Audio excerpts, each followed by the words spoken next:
ननद का खुला मुंह। आइए आज आपको ले चलते हैं जयपुर की गलियों में, जहां हाथी घोड़े के साथ साथ रिश्तों का भी आपसी तालमेल अच्छी तरह देखा जा सकता था। ऐसा ही एक घर था अग्रवाल हाउस, जहां क्या बहुएं क्या बेटियां समझना बहुत मुश्किल था। एक सुबह दामिनी की बहू अपने कमरे से निकलकर बाहर आती है। हो गई तुम दोनों तैयार? अब जल्दी जल्दी जाओ और शॉपिंग करके आओ, और याद से मेरे लिए पीवीआर का पॉपकॉर्न लेकर आना। कैसे भूल जाएंगे आप, भूलने दोगी तब ना भाभी। मूवी के दौरान कॉल करने वाली है भाभी, रेडी रहना मुस्कान भाभी। वैसे मीनू भाभी, इस ड्रेस के साथ ये सैंडल मैचिंग तो जा रही है ना, और ये पर्स और मेरा हेयर स्टाइल ठीक लग रहा है ना। अरे ये क्या ओल्ड फैशन ड्रेसिंग कर रखी है तुमने। जाकर मेरे कमरे से मेरी सैंडल ले लो, नियॉन कलर की है। आजकल ये काली सैंडल्स कौन पहनता है? बाकी सब? अरे बाकी सब ठीक है, हेयर स्टाइल चेंज कर। आ मुस्कान, तेरी पूनी टेल बना देती हूँ, गर्मी का मौसम है ना। और खनक, तुम्हारे बालों का बन बना देती हूँ। इस तरह मीनू एक तरफ अपनी ननद को तैयार करती तो दूसरी तरफ अपनी देवरानी को। तभी दरवाजे से दामिनी अपनी सहेली विमला के साथ अंदर आती है। विमला के घर का ये नज़ारा देखकर विमला खिल उठती है। ये अपनापन और प्यार सिर्फ और सिर्फ तेरे घर में देखने को मिल सकता है दामिनी। पता ही नहीं चलता कौन ननद कौन भाभी। एक दूसरे की सेवा में जब ये लग जाती है तो ऐसा लगता है मानो जैसे तीनों बहनें हो। आप बैठिए ना आंटी जी, मैं अभी आपके लिए चाय नाश्ता लेकर आती हूँ। अभी तो आपने हमें रेडी किया भाभी, आप बैठिए मैं ला देती हूँ। आंटी जी, आपके लिए चाय ला दूँ या शरबत? गर्मी भी तो बहुत है। इसी प्यार की तो बात कर रही थी मैं दामिनी। मेरे घर पर तो मेरी बहू है, मेरी बेटी है, पर वो दोनों एक दूसरे का चेहरा भी नहीं देखना चाहते। मेहमान की आओ भगत करने के बाद मुस्कान और खनक मूवी देखने चली जाती हैं। मूवी के बाद दोनों सभी के लिए भर भर के शॉपिंग करने के बाद घर वापस आती हैं। मम्मी पापा भैया भाभी, कहाँ हो पापा? आप सबके लिए बहुत सारी शॉपिंग करके आई हूँ। खनक की आवाज़ सुनकर सभी हॉल में आते हैं और एक एक करके खनक सभी को गिफ्ट दिखाना शुरू करती है। ये भैया के लिए शर्ट, ये पापा आपके लिए ये शेविंग किट, और मम्मी के लिए साड़ी। ये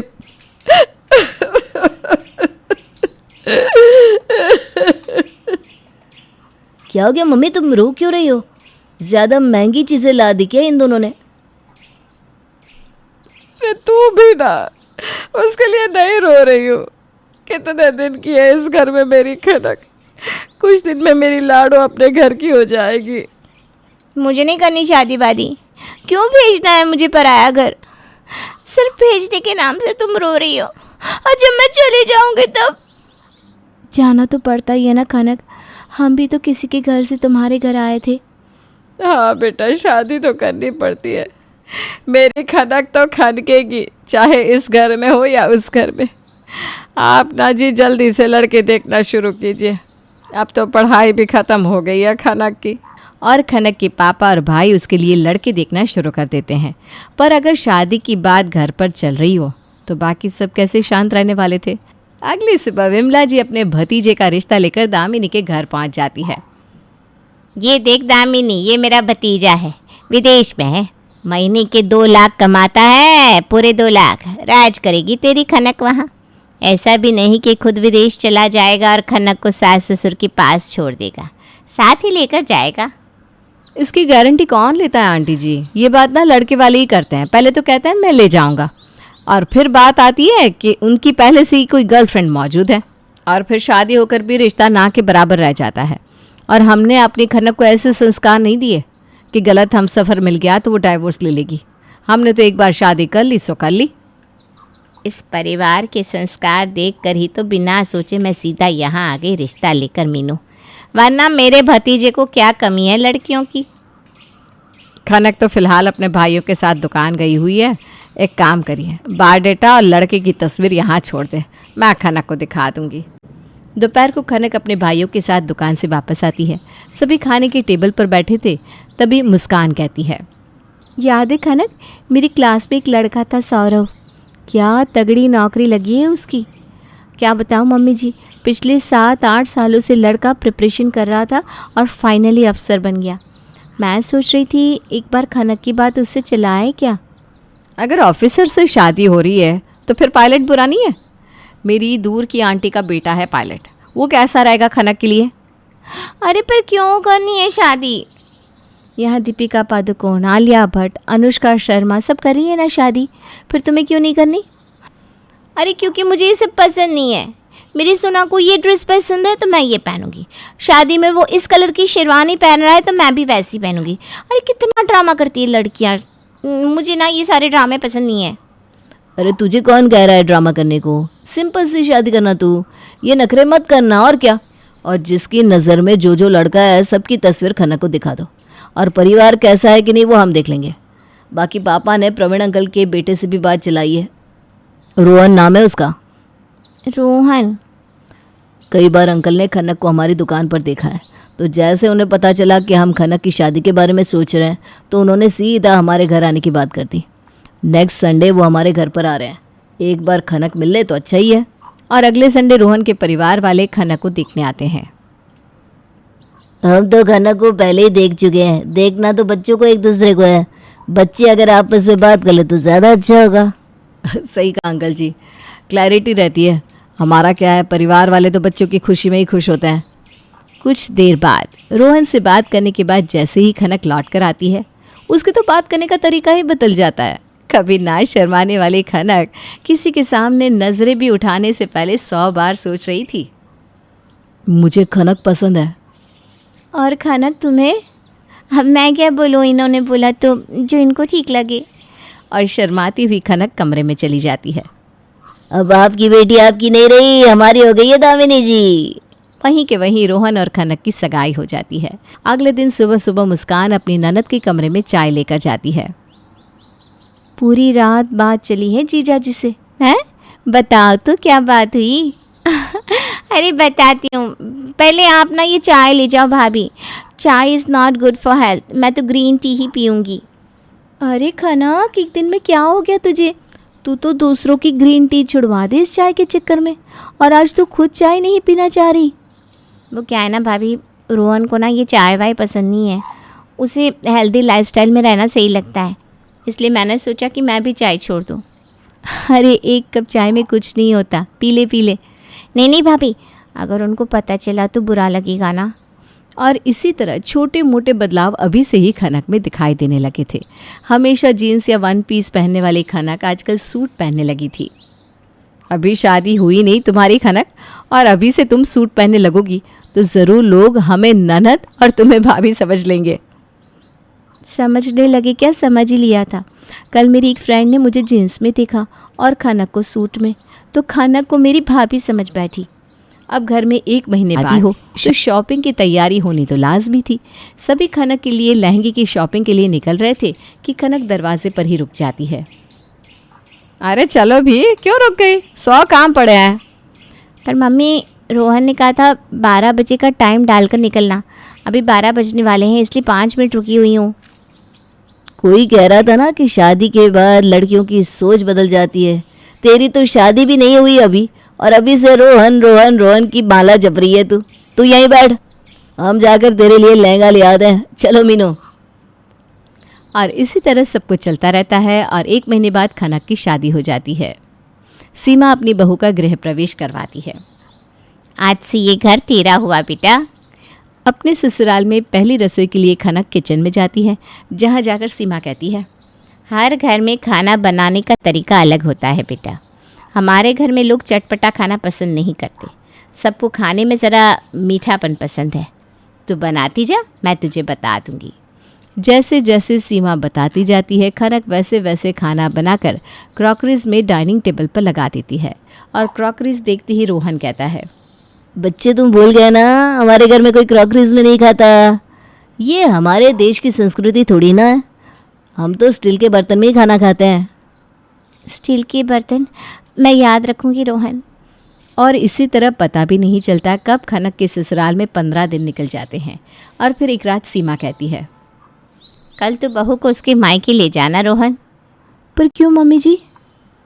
हमारे घर में एक नियम शुरू से चला आ रहा है बेटा। मई जून के महीने में अगर नई दुल्हन अपनी शादी के पहले अपने भाई के घर ना जाए तो फिर वो जीवन भर कभी मायके नहीं जा सकती। वही नियम तेरी सास पूरा करवा रही है। और अगले दिन रोहन खनक के साथ अपने ससुराल पहुंच जाता है। दरवाजे पर घर के दामाद और अपनी बेटी को देखकर दामिनी खुशी से भर जाती है। घर की दोनों बहुएं फौरन नाश्ते की तैयारी करना शुरू कर देती हैं। नहीं भाभी, इतना सब कुछ रखने की कोई ज़रूरत नहीं है। वैसे भी ये 9 बजे नाश्ता करते हैं, उसके बाद 3 बजे तक कुछ नहीं खाते।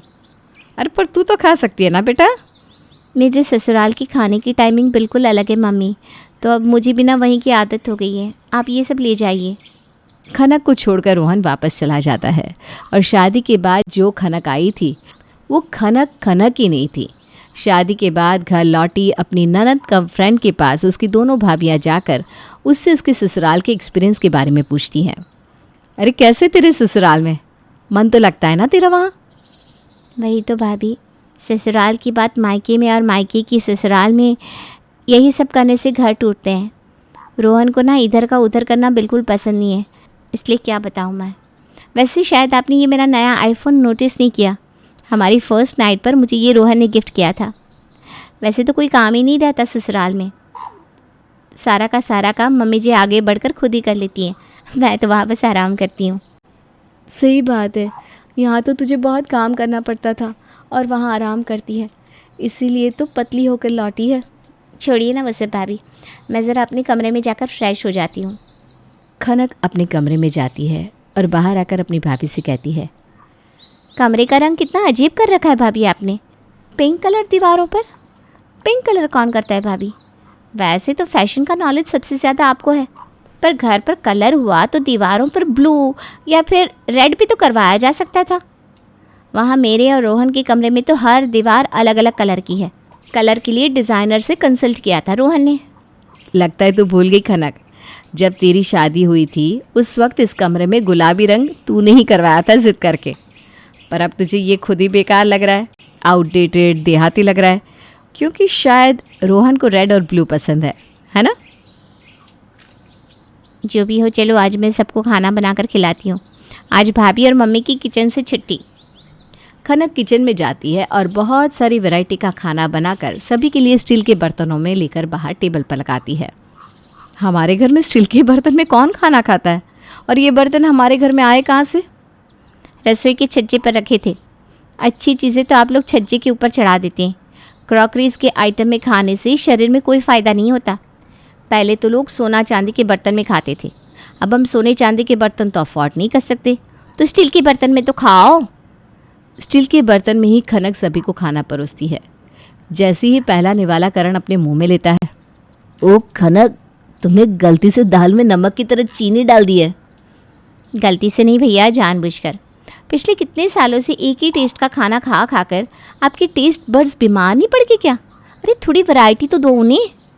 हे राम, दाल में चीनी फिर भी समझ में आती है, पर छोले में मीठा कोई कैसे खा सकता है? हाँ मम्मी, मीठी चटनी डाली है मैंने छोले में। पहले तो हम बहुत बड़ी गलती करते थे मम्मी, नमक और मिर्च खाकर। नमक मिर्च तो खाना ही नहीं चाहिए। रोहन को तो मिर्ची बिल्कुल पसंद नहीं। उफ उफ करने लगते हैं बेचारे। ये खाना शरीर के लिए भी अच्छा रहता है और मन के लिए भी। मुझसे तो अब दूसरा निवाला अंदर नहीं जाएगा, दुकान चलता हूँ मैं। कुछ देर बाद विमला उनके घर आती है और खनक को देखते ही पहली बात पूछती है ये, अरे बेटा, दामाद जी नहीं आए? रोहन को टाइम कहाँ है आंटी जी? ये लीजिए, आपने नाम लिया और फ़ोन आ गया। क्या बताओ आंटी, रोहन मेरे बिना ना एक सेकंड भी नहीं रह सकते। तो फिर शादी के 15 दिन बाद ही तुझे यहाँ कैसे छोड़कर चले गए दामाद जी? अरे वो तो मेरे ससुराल का नियम है आंटी जी, वरना 24 घंटे में से 12 घंटे तो वो मुझे फ़ोन करके यही पूछते हैं मेरा हालचाल कैसा है, खाना खाया कि नहीं। सच कहूँ तो उनका जी नहीं लग रहा है और मैं भी किसी तरह दिन काट रही हूँ। बस कुछ दिन और फिर मैं वापस रोहन के पास चली जाऊँगी।